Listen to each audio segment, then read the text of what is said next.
μιλήσω λοιπόν για τους 2 μήνες που έκανα φυλακή. Για 2 μήνες έμεινα φυλακισμένη στο σώμα μου, όταν μετά από ένα ατύχημα σύντριψα το γοφό μου και έπρεπε να μείνω εντελώς ακίνητη στο κρεβάτι μου και το μόνο που μπορούσα να κουνήσω ήταν τα βλέφαρά μου και τα χέρια μου. Και αφού μετά σηκώθηκα, έπρεπε να περπατώ για αρκετό καιρό μετά με την Πάτη και τη Ρίτσα, τις 2 πατερίτσες μου. Οφείλω να σας πω ότι εκείνο το διάστημα απλά τα είδα όλα. Να φοβάμαι, να ανησυχώ, να πονάω και να υποφέρω, να φορτώνομαι στους δικούς μου για όλες μου τις ανάγκες και φυσικά να αγωνιώ τόσο πολύ για το μέλλον των όχι και τόσο δαχτυλιδένιων γοφών μου. Και καταπλέει λοιπόν μία συνάδελφος να με στηρίξει και μου λέει: «Άκου Αγνή, οφείλεις να το δεις θετικά όλο αυτό». Οφείλω, πρέπει. Ναι, μου λέει, αυτά για σένα, καταξιωμένη ψυχολόγο και με τόσες σπουδές, έπρεπε να είναι παιχνιδάκι. Εσύ δεν έλεγες ότι δουλεύεις πάρα πολύ? Να, ξεκουράσου τώρα. Κι άλλωστε, επίσης, παραπονιώσουν ότι φροντίζεις τους πάντες και τα πάντα. Λοιπόν, τώρα είναι η ώρα να σε φροντίσει και εσένα κανείς άλλος. Και πού είναι η ψυχραιμία σου, μου λέει? Διότι σε βλέπω και είσαι τίγκα στις αρνητικές σκέψεις. Σύνελθε! Και κάπως έτσι φήμωσε όλα μου τα βαριά συναισθήματα. Τους έδωσε την ταμπέλα: «Κρύψτο, διώξτο, εξαφάνισέ το». Και σε εκείνο το σημείο συνειδητοποίησα ένα μεγάλο, ένα τεράστιο άγνωστο. Το πιο αφανή και το πιο αόρατο ρατσισμό. Το πιο αδέκαστο και το πιο αμήλικτο ρατσισμό, και οφείλω να πω και το πιο ατιμόρυτο ρατσισμό. Σήμερα εδώ σε αυτή την αίθουσα θα τον ονομάσω εσωτερικό αυτορατσισμό, καθότι αποκλείει εντελώς ολοκληρωτικά οτιδήποτε δεν συντονίζεται με τον ατσαλάκωτο, τον ευπρεπή εαυτό, τον άμεμπτο εαυτό. Ο εσωτερικός ρατσιστής ρίχνει τρελή πόρτα σε οτιδήποτε δεν υπηρετεί αυτό το «όλα τέλεια, όλα καταπληκτικά, περνάμε φανταστικά, εξαίσια». Και εάν η ψυχή σου δεν είναι φτιαγμένη από τα υλικά των ηρώων της Marvel, την πάτησες. Καθότι όλα τέλεια όταν μπορείς να βγάζεις προς τα έξω τον Captain America εαυτό σου, και όταν επίσης μπορείς να συνδέεσαι με την εσωτερική σου Wonder Woman. Αλλά κρύψε στα βαθύτερα, στα σκοτεινά φύλλα της ψυχής τον πληγωμένο, τον τραυματισμένο, τον αδύναμο εαυτό σου. Αυτό το διάστημα γίνεται μια τεράστια συζήτηση για diversity και inclusion. Ωστόσο προτείνω ότι υπάρχει ένας ελέφαντας στο δωμάτιο και αφορά το πόσο απουσιάζει από τη ζωή μας η εσωτερική μας συμπερίληψη, η εσωτερική μας συναισθηματική συμπερίληψη, πόσο απέχει και απουσιάζει από την καθημερινότητά μας η ικανότητα να δεχόμαστε και τον αδύναμο εαυτό μας. Κάπως έτσι λοιπόν αδιόρατα εκπαιδευόμαστε να δαιμονοποιούμε τα βαριά μας συναισθήματα. Το φόβο, τη λύπη, την οργή, την ανησυχία, το άγχος μας. Τους δίνουμε την ταμπέλα ανώφελο, ανεπαρκές, τα κρύβουμε ακριβώς όλα αυτά. Έλα όμως που οι μελέτες λένε κάτι πολύ διαφορετικό. Λένε ότι για να μπορείς να ευτυχείς, για να μπορείς να ισορροπείς μέσα σου, για να μπορείς να είσαι αυτό που λέμε καλά. Χρειάζεται να μπορείς να διαπλέεις όλη την γκάμα των συναισθημάτων σου. Διότι όταν μπορείς να ζεις στα κάτω σου, τότε μπορείς να απογειωθείς και στα πάνω σου. Και θα με ρώταγε εδώ λοιπόν κάποιος, δηλαδή τι μας λες τώρα, Αγνή, ότι για να ευτυχήσω πρέπει να δυστυχήσω? Και θα σου πω ναι, ακριβώς, αλλά όλο αυτό έχει και ένα πώς. Πώς δυστυχείς, γιατί έχει τρόπο το πώς δυστυχείς και ονομάζεται συναισθηματική ευκινησία, διαπλέοντας τα συναισθήματά σου. Και ψηλαφώντας λοιπόν αυτήν την μεγάλη άγνωστη τη συναισθηματική ευκινησία, θέλω να καλέσω όλους μας σήμερα σε μια ηρωική έξοδο του Μεσολογγίου. Μια έξοδο από αυτή τη συναισθηματική πολιορκία του τέλειου, του όλα καλά, είμαστε φανταστικά και όλα είναι τέλεια στη ζωή μας. Μια ηρωική έξοδο για να μπορέσουμε να βιώσουμε την εσωτερική μας συμπερίληψη. Για να ξεκινήσουμε λοιπόν αυτή την έξοδο, θα ήθελα να σας καλέσω, όσοι έχετε χαρτί μπροστά σας και όσοι δεν έχετε, μπορείτε απλά να το κάνετε εντελώς νοερά αυτό. Γράψτε λοιπόν μια πολύ δημοφιλή φράση νοερά στο χαρτί σας τώρα. Η φράση λέει: γίνε η καλύτερη εκδοχή του εαυτού σου. Εάν το γράψατε νοερά, καλώς. Τώρα θα σας καλέσω, όπως λέμε στην Κρήτη, να το μουτζαλώσετε, δηλαδή να το σβήσετε με πάθος και ενθουσιασμό. Γιατί χρειάζεται να κάνουμε χώρο στην ψυχή μας για μια άλλη φράση. Μια φράση που λέει, γράψτε νοερά μέσα σας, στο χαρτί σας: είμαι ήδη η πλήρης εκδοχή του εαυτού μου. Και θα σας εξηγήσω αμέσως γιατί είσαι η πλήρη εκδοχή του εαυτού σου.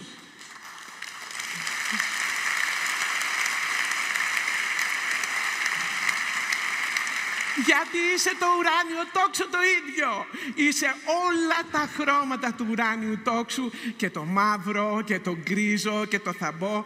Είσαι όλες οι αποχρώσεις των ανθρώπινων επιδιώξεων. Είσαι οι κατακτήσεις σου, τα επιτεύγματά σου και τα σφάλματά σου και οι αποτυχίες σου. Είσαι επίσης όλη η παλέτα της ανθρώπινης κατάστασης. Είσαι δηλαδή, είσαι απολύτως και φωτεινός και λαμπερός, και μερικές φορές είσαι θαμπός και αχνός. Και αυτή είναι μια υπέροχη, φανταστική και ολοκληρωμένη αλήθεια σου.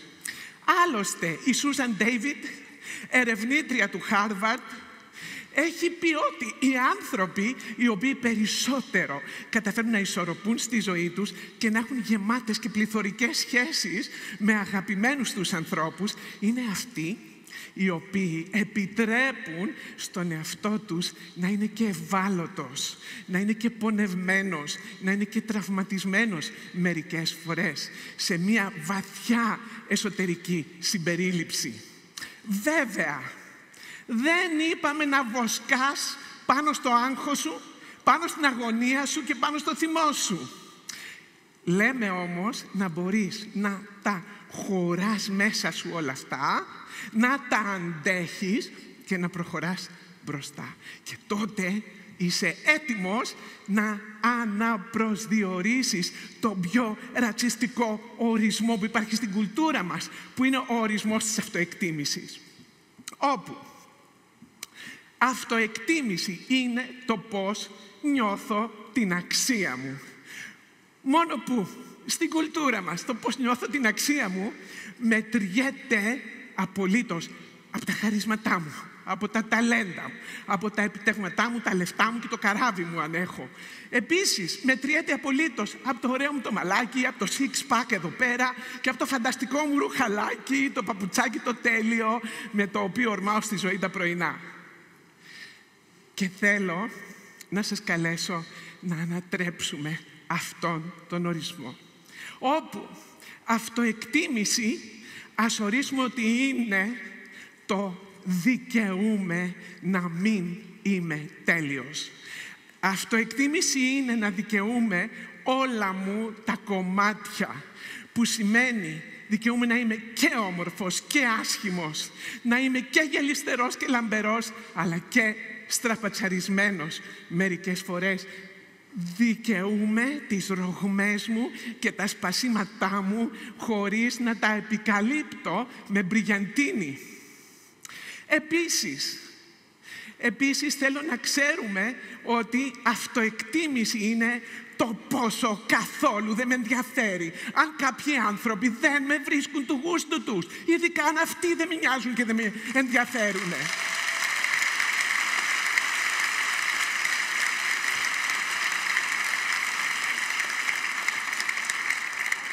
Και γι' αυτό θέλω τώρα να προχωρήσουμε και θα ήθελα να σας καλέσω να πάρετε στο χέρι σας το πιο ρατσιστικό αντικείμενο που έχετε στην ιδιοκτησία σας και που είναι το κινητό σας τηλέφωνο. Πάρτε στο χέρι σας το κινητό σας τηλέφωνο και ξέρω ότι θα μου πείτε τώρα, βεβαίως θα μου πείτε, Άγνη μου, εγώ δεν επηρεάζομαι από τον κάθε social divo που αναρτά κάθε 3 και λίγο στα κοινωνικά δίκτυα.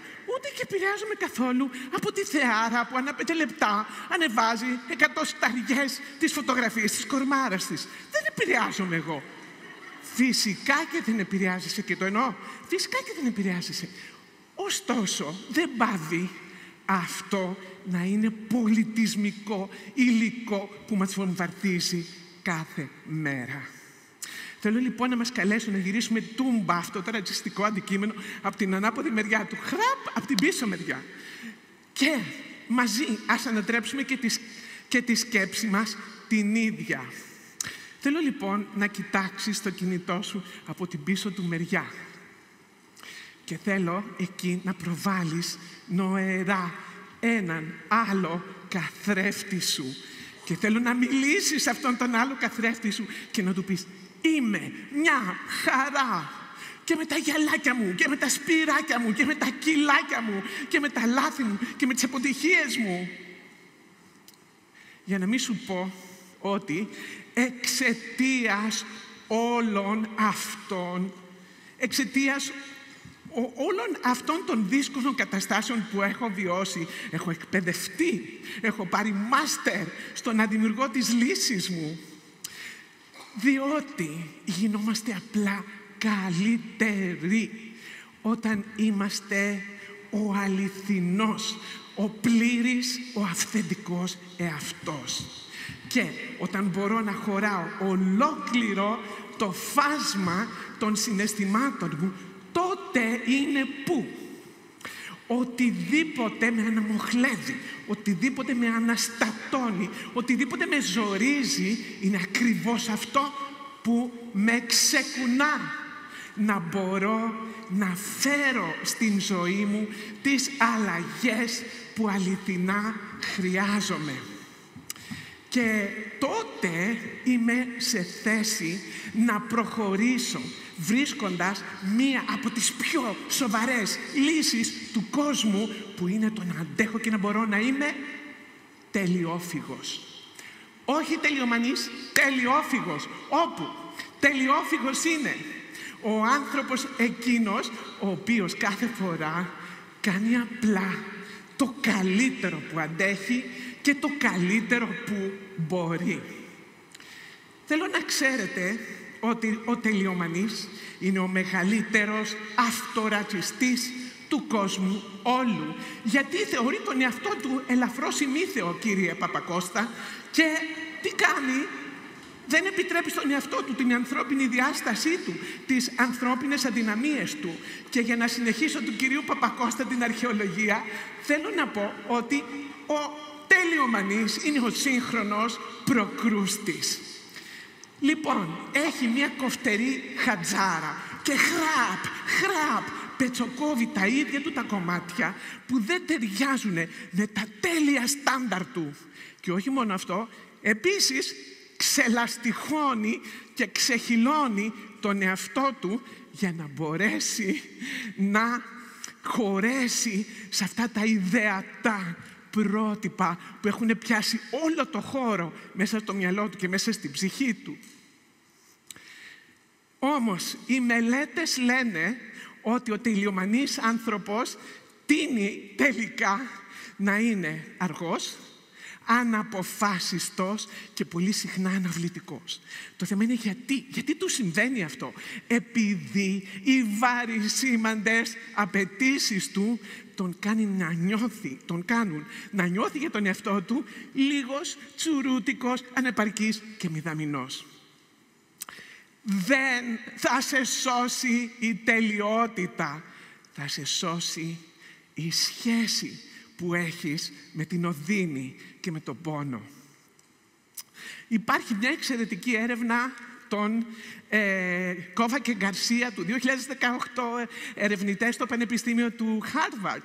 Αυτοί λοιπόν διαπίστωσαν στην έρευνά τους ότι οι άνθρωποι που έχουν υποφέρει περισσότερο στη ζωή τους, που έχουν περάσει περισσότερες ζημιές και περισσότερες συμφορές στη ζωή τους, όμως επιδιώκοντας να βρίσκουν την αξία και το νόημα σε όλα τους τα βιώματα, είναι οι πιο ικανοποιημένοι από τη ζωή τους άνθρωποι. Είναι οι πιο ευτυχείς, οι πιο ικανοποιημένοι από τις σχέσεις τους και από τα αγαπημένα τους πρόσωπα. Έτσι λοιπόν, θέλω σήμερα όλους μας να μας καλέσω σε ένα νέο κίνημα. Θα το ονομάσω ένα non-positivity κίνημα. Και θα αρχίσω από τον εαυτό μου τον ίδιο, να ξέρετε, και θα γυρίσω πίσω σε εκείνο το δωμάτιο όπου ήταν η ακίνητη, η αυτορατσίστρια Αγνή. Εκεί που σε εκείνη την περίοδο είχε χάσει κάθε επαφή με τη δύναμή της, με την ψυχραιμία της, με το σθένος της, με το κουράγιο της. Και θέλω να της ψιθυρίσω σιγανά στο αυτί. Ξέρεις, όλα αυτά τα ζόρια και όλες αυτές τις συμφορές, κάθε πόνο σου και κάθε δυστυχία που έχεις περάσει, όλες αυτές οι φάπες και τα χαστούκια που έχεις φάει από τη ζωή, δεν είναι παρά τα φώτα που φωτίζουν τη διαδρομή σου προς τη βαθύτερη ανθρωπινότητά σου, προς τον πλήρη, τον αυθεντικό, τον αληθινό εαυτό σου, χωρίς φίλτρα, χωρίς Photoshop. Αρκεί να μπορείς όταν πονάς να ψιθυρίζεις μέσα σου, ειδικά αυτό που βιώνω τώρα είναι για το υπέρτατο καλό μου. Θα τολμήσω να το ζήσω, να το αντέξω και να προχωρήσω μπροστά. Ευχαριστώ πολύ.